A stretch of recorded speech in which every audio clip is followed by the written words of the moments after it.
BBMP news 9ಗೆ ಸ್ವಾಗತ. ಮೊದಲಿಗೆ ಮುಖ್ಯಾಂಶಗಳು. ಕಾಂಗ್ರೆಸ್ ಕೆಲವಷ್ಟು ಲೀಡರ್ಗಳು ಜೆಡಿಎಸ್ ಬರ್ತಾ ಇದ್ದಾರೆ. ಜಮೀರ್ ಅವರು ಬರ್ತಾ ಇದ್ದಾರೆ. ಕುಮಾರಸ್ವಾಮಿ ಅವರ ಜೊತೆ ಮಾತುಕತೆ ನಡೆಸಿದ್ರೆ ಆಗಿದೆ ಸರ್ ಚರ್ಚೆ.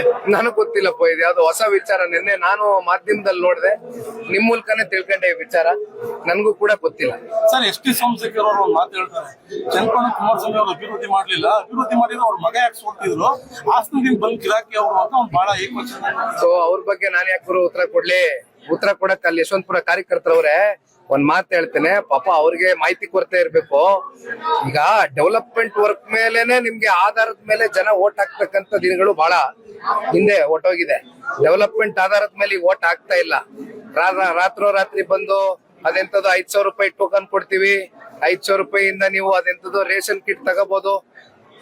ಈ ಕಾಲದಲ್ಲಿ ಬಂದು ನಿಂತ್ಕೊಂಡಿದೀವಿ. ಇವತ್ತು ಡೆವಲಪ್ಮೆಂಟ್ ವರ್ಕ್ ನ ಆಧಾರದ ಮೇಲೆ ಜನ ಓಟ್ ಹಾಕ್ತಕ್ಕಂಥದ್ದು. ಎಲ್ಲರೂ ನಾನು ಹೇಳ್ತಾ ಇಲ್ಲ, ಒಂದು ವರ್ಗದ ಜನ ಎಲ್ಲೋ ಒಂದ್ ಕಡೆ ಆ ಮುಗ್ಧರಲ್ಲಿ ದಾರಿ ತಪ್ಪಿಸಿ ಓಟ್ ಹಾಕ್ತಕ್ಕಂತ ಒಂದು ಸಂಗತಿ ನೋಡ್ತಾ ಇದ್ದೇವೆ. ಹಾಗಾಗಿ ಈ ಮಹಾನ್ ಭಾವನ ನಂತರ ನಾವು ಹೇಳಿಸ್ಕೊಳ್ಬೇಕಾಗಿರ್ತಕ್ಕಂಥದ್ದೇನಿಲ್ಲ.